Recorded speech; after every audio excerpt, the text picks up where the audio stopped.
Okay, so Geekom have kindly sent me a mini IT13 to test, which is an i9 mini PC. It is incredibly fast, by far the fastest mini PC I've ever tested. So let's have a look at what comes in the box. So we get a pretty beefy power supply, which is pretty much bigger than the device itself. And you can see the light's still on. It's been on for 2 or 3 minutes now, even though I've unplugged it.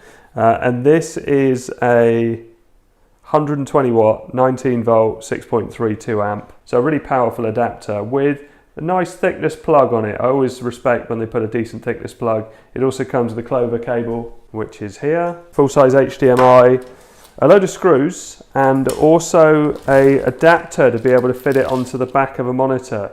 Now I've showed this on a Mini Air 12 video and I actually attached it to the back of the monitor. So if you are planning to run this like an all-in-one PC, it's a really good way of doing it.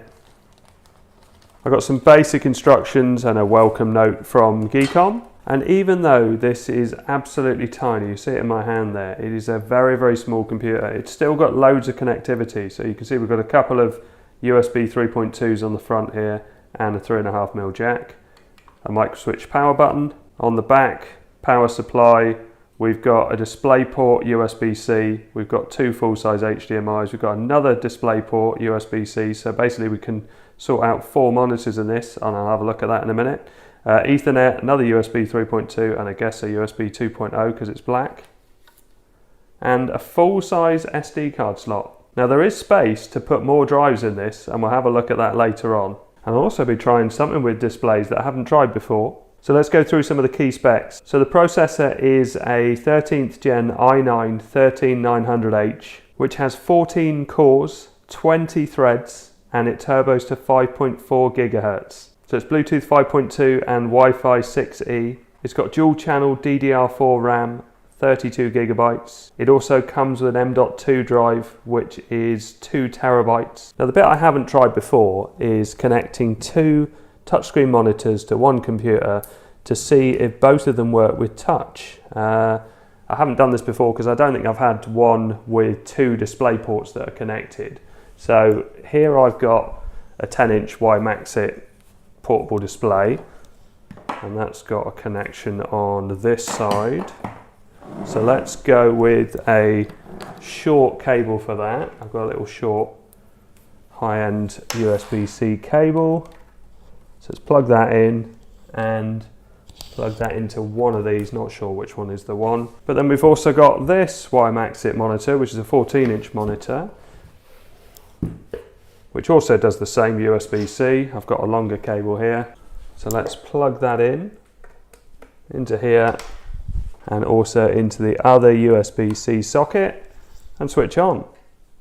So let's see what happens. So on the main screen, so this is number 1, you can see the touch is working absolutely fine, as it should be. If I call up the web browser, yeah, all of that is working nicely. So what happens if I go to the second screen? So if I drag up, okay, it comes up on screen number 1. I wonder if that's configurable within Windows. Yeah, so I can control it, look, from this screen, but I've got to be looking at that screen. So if I plug in a mouse and keyboard, I've got my Logitech here. So what can I do? So if we open up Chrome, I can drag that over to this screen and go full screen. Let's go to YouTube, and we'll start it playing a video full screen. So that's working, and the sound is coming out of that monitor, although I can get it to come out of this monitor. I just have to configure it in audio.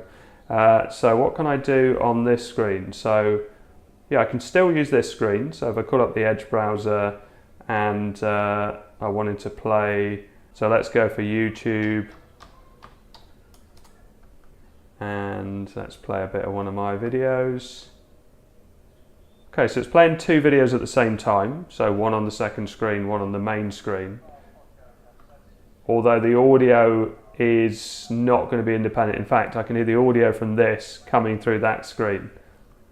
Yeah, interesting. So use it fine as a dual monitor support. So if I hit quit out of that, I can then drag this over to that screen and I can play around with this. So if that's an advert at the moment. If I exit out of that, I drag that to the left hand side, and then I can have this one on the right hand side. So all that's working. but also, oh, I can grab a tab from that and then go over to this screen and play a third video. Yeah, and 3 lots of audio playing at the time. Is that playing? I think it's playing. Yeah, it is. It's just a slow video. Let's get something with a bit of... Oh, it's very slow video. Is there anything that moves in this video? There you go. So it's playing 1, 2, and 3 videos at the same time. Okay, let's try 4 monitors. Okay, so now we're talking. So this is 4 displays. Ignore the TV at the back. I've just put it on because it's there. I'm not plugged into the TV. I did on the previous setup video, but I thought this video I'd use 2 smaller monitors. So these are both touchscreen monitors, although touchscreen doesn't work in landscape. But I've actually configured it that this is the main display. So you can see it says here, make this my main display. And that means that the touchscreen still works on this monitor. So a bit like that, I think it's an Asus laptop, where you have a touch control panel below the main display. So this works fully functional as a touchscreen if I need it for something. So say for instance, I don't know, the web browser and I want to zoom in. All of that is functional. But at the same time, and this is going to be quite hard to film while I do this, if I grab this tab and drag it up, I can drag it across, and I can even drag it onto my landscape display and then back again. And if I go to the top of this, I think it goes full screen. It does, and I can scroll up and scroll down. So that's the Edge browser on that one. Let's launch the Chrome browser. Well, that comes up on this display, which is cool. I wasn't sure what was going to happen there. Let's go YouTube on that. And then if we go over to this display and we call up the Windows Store, where's that going to come up? Well, that's come up on the bottom screen. Oh, and I've started playing a video somehow. Right, let's just pause that. So if I go back over to here, so yeah, Windows Store is down here, but if I drag that up, I can have the Windows Store full screen on here, but I can also go down to here and I can have something else on here. I'm running out of things to have on here, files, and I can also do the split screen option as well and put the settings on that side. That is a really nice setup with 4 screens. Yeah, really impressed with that. And it doesn't feel slow at all. I've been playing around with it a little bit, and yeah, it doesn't feel like you've connected a load of displays and running them at high resolutions. So I'm going to try some gaming, but before I try PC games, let's do a bit of retro gaming. I've downloaded RetroBat, which is based on Emulation Station, and it's pretty cool. There's a lot of things in here. A lot of things are already configured. It's got some nice intros. So this has got various different systems already installed in it, and I put some ROMs and everything in. But also, if you go to the RetroBat menu, and there's loads of other systems, so some of these aren't installed, and the one I put on here was PS3, which is this one here, and you can see it launches it from the system. And if we go for Dirt Showdown, now this didn't work well at all on my M1 Mac. It actually works great on this, and as you can see, it's running really nicely, very smooth, oh, where can I go here? Yeah, definitely it's running as it should be. No slowdown at all, and really impressive. So let's try another game, because Grand Slam Tennis also didn't work at all well on my MacBook. Now it's pretty safe to assume that if PS3 runs well, any console before it should pretty much run. There may be some weird exceptions, but PS3 is very hard to emulate, so you need quite a bit of power. And all the sound is great. I'm not sure what the controls are. I think it uses the analog stick. Oh, I'm not going to reach that. Oh, I did. Oh dear. Oh, I see. You've got right trigger to run. Oh, I haven't had that before in a tennis game. Oh, let's try that again. Oh, okay, not so good. But you can see it's running lovely and smooth.